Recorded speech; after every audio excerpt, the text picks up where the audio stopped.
Bonjour et bienvenue. Aujourd'hui, on va s'intéresser de près à Iliman Ndiaye, le fameux Starboy sénégalais. Son histoire est assez fascinante et on va s'appuyer sur un portrait récent pour essayer de comprendre un peu son ascension, surtout son rôle central pour les Lions de la Teranga maintenant. Absolument. C'est un parcours vraiment particulier, entre ses débuts partagés entre deux continents et puis son affirmation aujourd'hui. C'est une histoire de talent, bien sûr, mais aussi de caractère, je dirais. Et peut-être même, on verra, une fusion culturelle assez unique dans son jeu. Alors, commençons par le début. Il est né à Rouen, père sénégalais, mère française, mais il passe sa toute première année à Dakar. On dit même ballon au pied sur la plage. Cette double culture, ça a dû le marquer direct, non ? Ah oui, très probablement. Il revient ensuite à Rouen. Il commence au Rouen Sapin FC, tout petit, 4 ans. Son coach de l'époque disait déjà « Ninta, c'est un guerrier ». Après, il y a eu des passages chez les jeunes de l'OM et même un essai au Barça à la Masia. Donc le talent, il était là très tôt. Oui. Mais cette base à Dakar, même si c'était tout petit, et le retour au pays plus tard où il découvre le foot de rue, ça infuse forcément quelque chose, une certaine créativité. Une créativité qui a failli nous pas percer en Angleterre, d'ailleurs. À 13 ans, il tente sa chance là-bas, mais plusieurs gros clubs le refusent. Ça a dû être un sacré coup dur pour un ado. Comment on rebondit après ça ? Justement, c'est là qu'on voit la résilience. Au lieu de laisser tomber, il s'accroche. Il signe à Bournemouth à 16 ans, en 5e division anglaise, et il continue à jouer en parallèle en Sunday League, le foot amateur du dimanche. C'est cette ténacité en fait qui finit par attirer l'œil de Sheffield United en 2019. C'est pas juste le talent, c'est vraiment une force de caractère qui s'est forgée là. Et Sheffield, c'est là que ça décolle vraiment. La saison 2022, 14 buts, 10 passes décisives en Championship. C'est là qu'il devient le Starboy. Les supporters ont leur chant, tout ça. On commence à voir ce mélange dont tu parlais, la rigueur anglaise et la touche plus instinctive, disons. Exactement, le Championship, c'est très physique, très tactique. Il a dû apprendre la discipline, le travail défensif. Mais il a gardé cette capacité à faire la différence, à dribbler, un truc hérité peut-être de ses autres expériences. Cette saison-là, il montre qu'il peut allier les deux, et logiquement, le Sénégal l'appelle. Il choisit le Sénégal, donc. Coupe du Monde 2022. Il fait une passe décisive contre le Qatar. Puis, titularisation plus compliquée contre l'Angleterre. Cette défaite, même si c'est collectif, ça a dû être en apprentissage en accéléré, j'imagine. Ouais, sans aucun doute. Se frotter à ce niveau-là, même en perdant, ça forge. Ça a sûrement nourri son ambition. Après ça, il y a le transfert à l'OM en 2023. Le rêve de gosse, mais une saison que beaucoup ont qualifiée de difficile. Qu'est-ce qui n'a pas marché selon toi ? C'était la pression du vélodrome, le système. Difficile à dire de l'extérieur, bien sûr. Mais bon, la pression à Marseille, elle est énorme. Surtout quand on est autant attendu. L'adaptation, c'est pas toujours automatique. Par contre, son rebond à Everton en 2024, ça montre qu'il a su apprendre de cette période. Et quel rebond ! Se doubler en mai 2025 pour le tout dernier match à Goodison Park. C'était fort symboliquement. Ça montre sa capacité à surmonter l'adversité, à s'imposer ailleurs, dans un autre championnat exigeant comme la Première Ligue. Ce qui nous amène à juin 2025. Sadio Mané est absent pour les matchs amicaux du Sénégal.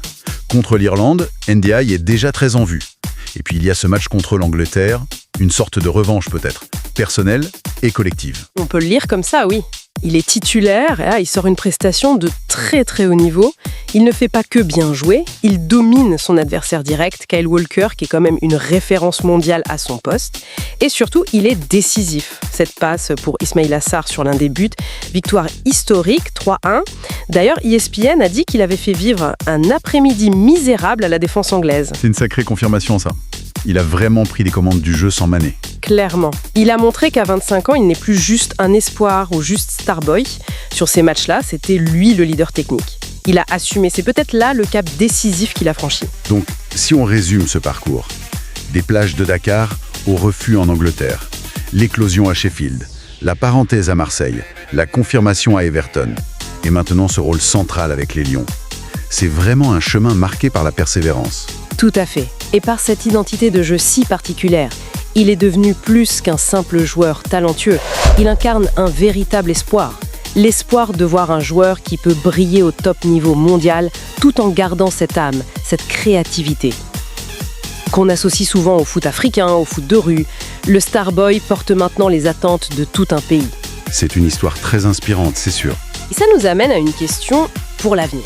Au-delà du Khan Ndiaye lui-même, est-ce que cette fusion réussie dans son jeu, tu vois, entre la discipline tactique apprise en Europe et cette créativité sénégalaise, est-ce que ça pourrait préfigurer une évolution plus large de l'identité du foot sénégalais ?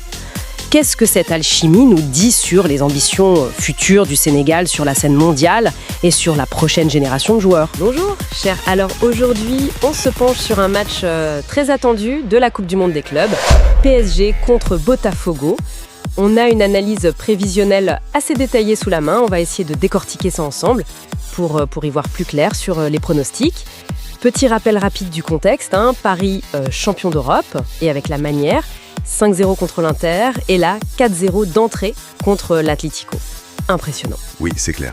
Et en face, Botafogo qui vient de gagner la Libertadores. C'était 2-1 contre Seattle. Exactement. Donc là, c'est un match crucial pour la qualif dans ce groupe B. Tout à fait. Et l'objectif ici, c'est de voir ce que dit cette analyse. Quelles sont les forces, les faiblesses de chaque côté ? Et surtout, quels sont les facteurs clés qui expliquent les pronos qu'on voit circuler ? Comprendre la logique derrière, quoi. Allez, on commence par Paris. L'analyse insiste beaucoup sur l'attaque. Une machine offensive, apparemment. On parle d'une moyenne de presque 4 buts par match récemment. 3,8, c'est ça ? C'est ça, 3,8. C'est énorme. Ça s'explique par l'efficacité devant, bien sûr, mais aussi ce milieu, Vitinha, Ruiz.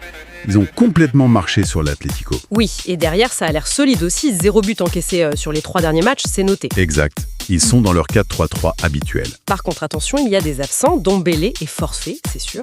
Et pour Barcola, c'est incertain, c'est ça ? C'est ça. Pour les joueurs clés, l'analyse pointe Kvaratskhelia et Ramos, sans surprise j'ai envie de dire. Ok. Et Botafogo alors. Quel est le portrait dressé par l'étude ? Alors là, c'est assez différent. Le jeu est décrit comme beaucoup plus direct. Moins dans la construction, plus vertical et surtout très axé sur les coups de pied arrêtés. Corner, coup franc. Ah oui, tu disais qu'ils avaient marqué leurs 2 buts contre Seattle de la tête en plus. Exactement. Ça montre bien leur point fort dans le jeu aérien. Par contre, l'analyse soulève aussi des faiblesses. Une certaine vulnérabilité technique sous pression. Et puis défensivement, face à la vitesse, ça peut être compliqué pour eux. Ce qui, face au PSG, pourrait faire mal. Potentiellement, oui. L'analyse cite quand même leur gardien, John, comme un joueur important. Il a fait des arrêts clés contre Seattle. Et devant, l'attaquant Igor Jesus, très présent dans les airs, justement. Et une absence notable de leur côté aussi, Jefinho. Oui, Jefinho absent, c'est noté comme un coup dur pour leur animation offensive. D'accord. Bon, si on essaie de synthétiser, quels seraient les facteurs vraiment décisifs d'après cette analyse ? La bataille du milieu, déjà. Avantage clair pour Paris, avec Vitinha, Ruiz, on l'a dit. Oui, ça semble être une clé majeure. Ensuite, il y a l'efficacité de l'attaque parisienne face à une défense de Botafogo qui pourrait souffrir de la vitesse. Et ces fameux duels aériens, voilà, c'est le 3e point. C'est un domaine où Botafogo peut espérer exister, avec Igor Jesus notamment. Mais en face, il y a quand même du répondant, avec Marquinhos et Pacho. Donc c'est une bataille intéressante à suivre. L'analyse mentionne aussi les conditions, la chaleur à Los Angeles, le rythme des matchs. Oui, c'est évoqué comme un facteur potentiel, mais sans trop détailler comment ça pourrait pencher d'un côté ou de l'autre. C'est plus une variable d'environnement, quoi. Et tout ça, ça se reflète comment chez les bookmakers ? Les cotes sont claires, j'imagine ? Ah oui, très clair. Paris est archi favori. On est sur du 1.20, 1.21 pour le PSG, contre 15.0 pour Botafogo. L'écart est énorme. 15 ? D'accord. Et ce qui est intéressant aussi, ce sont les cotes sur les buts. Le plus 2.5 buts est assez bas, autour de 1.50. Ça veut dire qu'on s'attend quand même à avoir des buts. Logique, vu la puissance offensive de Paris. Exactement. Et la cote pour Kvaratskhelia buteur est aussi regardée, autour de 2.20. C'est une option considérée, Sylvie. Bon, alors concrètement, pour celles et ceux qui aiment les pronostics, qu'est-ce que l'analyse met en avant comme paris principaux ? Le pronostic numéro 1, c'est une victoire du PSG par au moins 2 buts d'écart, donc un handicap moins 1,5. La cote tourne autour de 1.40. La logique, c'est la dynamique de Paris, 5 victoires de suite par 2 buts ou plus, et les faiblesses défensives de Botafogo mentionnées. D'accord. Et il y a des alternatives qui sont suggérées ? Oui, l'étude propose aussi d'autres pistes. Par exemple, le PSG qui marque dans les demi-temps, c'est coté vers 1.80. C'est jugé assez probable. ou même un match avec beaucoup de buts, plus de 3,5 buts au total, ça monte autour de 2,00. C'est une cote plus spéculative mais envisageable. Et Kvaratskhelia buteur, on en parlait. Oui, ça revient souvent comme un pari joueur intéressant. Et l'analyse va jusqu'à imaginer différents scénarios pour le match. C'est ça, elle esquisse 3 grandes tendances. Le scénario le plus probable, estimé à 70%, c'est une domination parisienne. Peut-être que Botafogo marque un but, sur coup de pied arrêté par exemple, mais victoire du PSG. Un score type 2-1, 3-1. Ok, le scénario logique quoi. Voilà. Ensuite, il y a un scénario un peu surprise, mais pas trop. Disons 20% de chance. Botafogo résiste bien, marque peut-être, mais Paris finit par gagner quand même. La qualité individuelle qui fait la différence. Et le dernier scénario ? Plus fermé. Oui, un scénario plus défensif, estimé à 10%. Match plus tactique, peut-être un Botafogo très regroupé. Ça pourrait donner un score plus serré, genre 1-0 pour Paris. Ou même moins si Paris gère et que Botafogo défend très très bas. Bon, en résumé, si on suit cette analyse, le PSG part avec une très grosse longueur d'avance. La puissance offensive, le contrôle au milieu, la défense qui tient. Même avec une ou deux absences, Paris est clairement favori. Les pronos vont tous dans ce sens. Victoire assez confortable attendue. C'est exactement la conclusion de l'analyse. Sur le papier, il n'y a pas photo comme on dit. Mais, et c'est là que ça devient intéressant je trouve, au-delà des stats et des dynamiques. Pour une équipe comme Paris, dans cette position d'ultra favori, le vrai défi, parfois, c'est pas tant l'adversaire, c'est la gestion de cette pression, de cette attente générale d'une victoire facile, évidente. Surtout dans un tournoi mondial où l'adversaire joue le match de sa vie. Exactement. Chaque équipe va jouer crânement sa chance.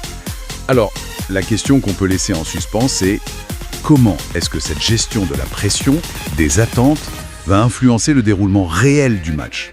Est-ce que ça peut créer une part d'imprévu, que les chiffres ne montrent pas forcément ? C'est peut-être ça la petite inconnue.